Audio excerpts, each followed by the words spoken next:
حي على الفلاح.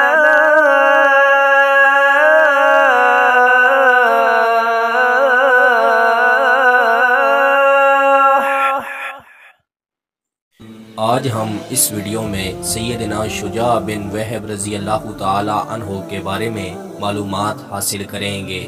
آپ کا نام شجاع ابو وہب کنیت اور والد کا نام شجاع تھا۔ ایام جاہلیت میں ان کا خاندان بنو عبدالشمس کا حلیف تھا۔ شروع میں اسلام قبول کیا اور دوسری بار ہجرت حبشہ کی۔ ہجرت حبشہ پر ہم الگ سے ویڈیوز بنا چکے ہیں، وہ ویڈیوز آپ ہمارے یوٹیوب چینل سے دیکھ سکتے ہیں۔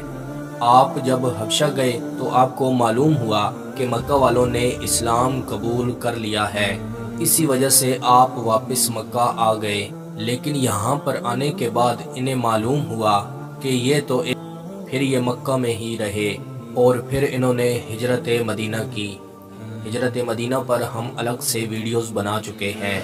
غزوہ بدر، غزوہ احد اور تمام جنگوں میں حضور صلی اللہ علیہ وسلم کے ساتھ شریک رہے۔ صلح حدیبیہ کے بعد ہمارے پیارے پیغمبر محسن انسانیت حضرت محمد صلی اللہ علیہ وسلم نے ان کو سفیر کے طور پر بھیجا۔ دمشق میں ایک مقام انسانی تھا جہاں حضور صلی اللہ علیہ وسلم نے انہیں بھیجا تھا۔ آپ کی شہادت جنگ یمامہ میں ہوئی۔ جنگ یمامہ پر ہم اس سے پہلے ویڈیوز بنا چکے ہیں۔ میں امید کرتا ہوں کہ آپ کو یہ ویڈیو پسند آئی ہوگی۔ مزید ایسی ویڈیو دیکھنے کے لیے ہماری یوٹیوب چینل کا وزٹ کریں، دوستوں کے ساتھ شیئر کریں، کومنٹس میں اپنی رائے کا اظہار ضرور دیں۔ ملتے ہیں انشاءاللہ اگلی ویڈیو میں۔ اللہ حافظ۔